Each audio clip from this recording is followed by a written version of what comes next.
রাজ্যে বিধানসভা নির্বাচন আসন্ন আর তার আগে ভোট অন অ্যাকাউন্ট বাজেটে যুবসাথী প্রকল্পের ঘোষণা করেছে রাজ্য সরকার। ইতিমধ্যেই সেই প্রকল্পের জন্য ফর্ম ফিল আপ শুরু হয়ে গিয়েছে। যদিও রাজ্য সরকারের এই প্রকল্পের সমালোচনায় সরব হতে দেখা গিয়েছে অনেক বিরোধী নেতা নেত্রীকেই, তবে এবার যে চিত্র দেখা গেল সেটা কার্যত চমকে দেবার মতো। যুবসাথীর ফর্ম ফিল আপের লাইনে বিজেপি নেত্রী। বিষয়টা শুনতে অবাক লাগলেও এই ঘটনাটাই পুরুলিয়ার বান্দোয়ানে ঘটেছে।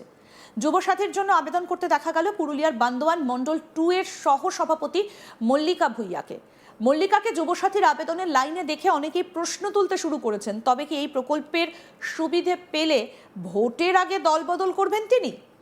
যদিও এই বিষয়ে বিজেপি নেত্রী মল্লিকার সাফ কথা, একজন ভারতবাসী হিসেবে অর্থাৎ দেশের নাগরিক হিসেবে তিনি সরকারি সুবিধে পাওয়ার যোগ্য, কিন্তু তার রাজনৈতিক দল যে বিরোধিতা করছে তাতে তিনি পূর্ণ সমর্থন করেন। তার এই যুক্তি অবশ্য অবাক করেছে অনেককেই।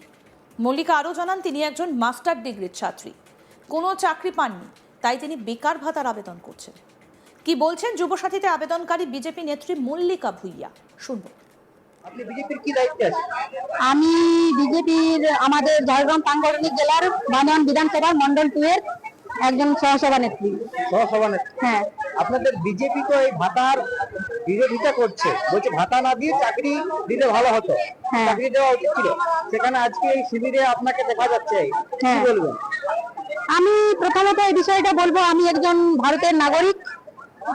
আর দ্বিতীয়ত একটাই কথা বলবো যে আমি নাগরিক হিসাবে আমার এই ভাতা পাওয়া অবশ্যই দরকার। আমি এখানে লাইন নিয়েছি, আমি একজন এমএ সংস্কৃত অনার্সের একজন স্টুডেন্ট। আমার এখন এমএ কমপ্লিট হয়নি, আমি একজন বিএ পাস কমপ্লিট একজন স্টুডেন্ট হয়ে যদি আমাকে বেকার ভাতা নিতে হয়, তো আমার পার্টি এটা বিরোধিতা করছে, এটা আমি বলবো একদম ঠিক করছে। বিরোধিতা করা উচিত, কারণ আমার ঘরে যদি একটা চাকরি থাকে তাহলে আমাকে ভাতার পেছনে দৌড়তে হবে না। আজকে আমার চাকরি নেই বলে আমাকে আজ ভাতার পেছনে দৌড়তে হচ্ছে। কিন্তু বিজেপি তো বিরোধিতা করছে, সেখানে একজন বিজেপি নেত্রী হিসাবে আপনি ক্যাম্পে এসেছেন ফর্ম জমা। কারণ আমি একজন বেকার মহিলা, আর বেকার মহিলা হিসাবে আমার এই ভাতা পাওয়া দরকার। যেহেতু আমি বেকার, আমি তো কোনো কাজ করি না, আমি একজন স্টুডেন্ট, সেই কারণেই আমি আজকে এখানে বেকার ভাতার ফর্ম ফিল আপ করতে এসেছি। আপনার সাথে আরো কেউ এসেছে, আপনার পাড়া পড়শি বা গ্রামের কেউ? না, আমি একা এসেছি। এদিকে এই বিষয়ে তৃণমূলের বক্তব্য, মুখ্যমন্ত্রী মানবিক, তিনি জাতি ধর্ম বর্ণ দল নির্বিশেষে এই প্রকল্পের সুবিধা দিচ্ছেন। লক্ষ্মীর ভান্ডারের সময়ও এমনটা দেখা গিয়েছে। কি বলছেন তৃণমূল নেতা উত্তম মিশ্র, শুনবো। দেখুন, আমাদের মাননীয় মুখ্যমন্ত্রী মানবিক মুখ্যমন্ত্রী। এখানে জাতি ধর্ম নির্বিশেষে, জাতি বর্ণ ধর্ম নির্বিশেষে, তেমনি সমস্ত দল, সিপিএম, কংগ্রেস, বিজেপি, তৃণমূল, সবাই কিন্তু যারা বেকার আছে তারা কিন্তু অ্যাপ্লাই করছে, দিদি তাদেরকে দিচ্ছে। এরপরে আমরা লক্ষ্মীর ভান্ডারও দেখেছি। যখন লক্ষ্মীর ভান্ডার ফর্ম দুয়ারে সরকার হয়েছে, তখন ওই বিজেপির ঘরের মহিলারাই, তারাই আগে কিন্তু ফর্মটা ফিল আপ করেছে। আমাদের প্রতিনিধি সত্যজিৎ ব্যানার্জি কি প্রতিবেদন তুলে ধরেছেন, দেখব। চলছে যুবসাথী প্রকল্পের আবেদন, এবং এই আবেদন করতে পুরুলিয়া জেলায় সারা পশ্চিমবঙ্গের মতো লক্ষ লক্ষ আবেদনকারীরা, যুবক যুবতীরা আবেদন করছে। কিন্তু এই আবেদনকে ঘিরে অনেক সময় সংবাদ শিরোনামে আসছে বিভিন্ন খবর। কখনো দেখা যাচ্ছে এমবিএ করা ছাত্রছাত্রীরা আবেদন করছে, কখনো দেখা যাচ্ছে যারা শিক্ষক প্রশিক্ষণ নিচ্ছে তারা আবেদন করছে। তারা বলছে চাকরির অনিশ্চয়তায় ভুগছে তারা, এবং এই টাকা দিয়ে তারা ফর্ম ফিল আপ করবে। এবং এর বিরোধিতা কিন্তু প্রধান বিরোধী দল রাজ্যে বিজেপি, তার এর বিরোধিতা করে আসছে প্রথম থেকেই। কিন্তু বিরোধিতা করলেও যেহেতু পশ্চিমবঙ্গ সরকার এই ভাতা দিচ্ছে, তো পশ্চিমবঙ্গ সরকারের এই ভাতা আবেদন করার সবার অধিকার রয়েছে, এবং এই ভাতা পাবার সবার অধিকার রয়েছে।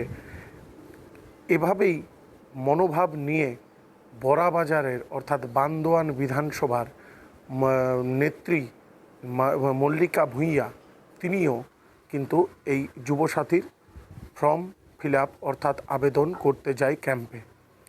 এবং সেখানে তাকে জিজ্ঞাসা করা হলে যে তার দল সব থেকে বেশি বিরোধিতা করছে বা তার দল বিরোধিতা করছে এই ভাতার, আর তিনি লাইনে দাঁড়িয়ে এই যুবসাথী ভাতার আবেদন করছেন। এর প্রত্যুত্তরে তিনি বলেন যে তার দল যা করছে তাতে তার পূর্ণ সমর্থন রয়েছে, কারণ তিনি একজন গ্র্যাজুয়েট এবং তিনি ইতিমধ্যে বর্তমানে তিনি মাস্টার ডিগ্রি করছেন, তিনি চাকরি পাননি, তাই এই ভাতার জন্য অ্যাপ্লাই করছেন। চাকরি পেলে এই ভাতা তার প্রয়োজন ছিল না, তাই তার দল যে বিরোধিতা করছে সেই বিরোধিতা সম্পূর্ণভাবে সমর্থন করেছেন তিনি।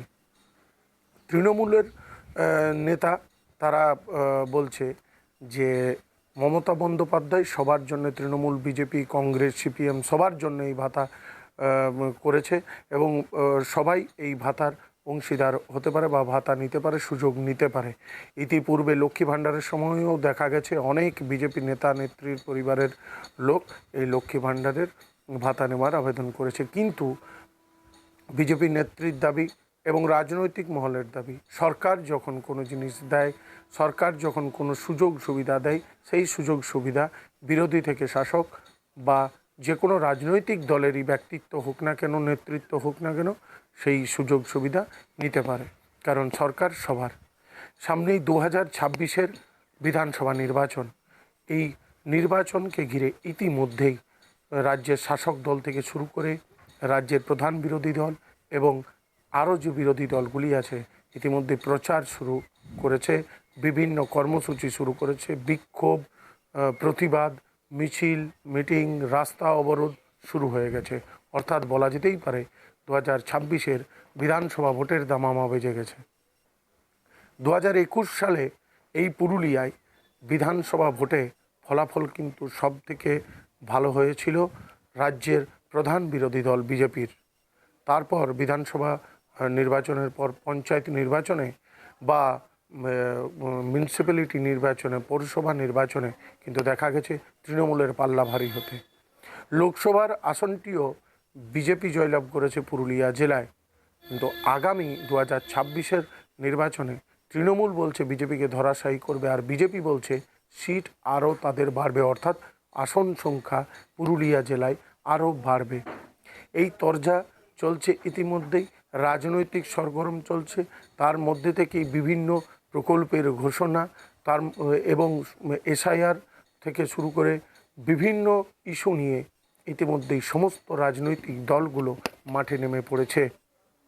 এক্ষেত্রে এই যুবসাথী প্রকল্প, সেই যুবসাথী প্রকল্পে কাতারে কাতারে যুব সমাজ অর্থাৎ যুবক যুবতীরা যারা স্টুডেন্ট এবং তাছাড়াও যারা বেকার তারা অ্যাপ্লাই করছে।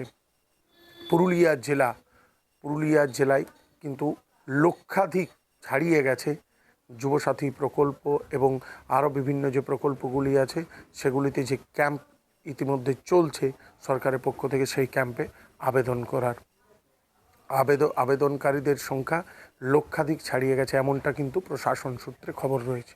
এর মধ্যে যে বিরোধী অর্থাৎ বিরোধিতা যারা করছে বিজেপি, তাদের ফর্ম ফিল আপ করতে দেখা গেলে সংবাদ শিরোনামে সেটি উঠে আসে এবং রাজনৈতিক চর্চা শুরু হয়। চলছে আরও আপডেট পেতে দেখতে থাকুন আজ তাক বাংলা, সাবস্ক্রাইব করুন, নোটিফিকেশন পেতে বেল বাটন অপশন প্রেস করুন।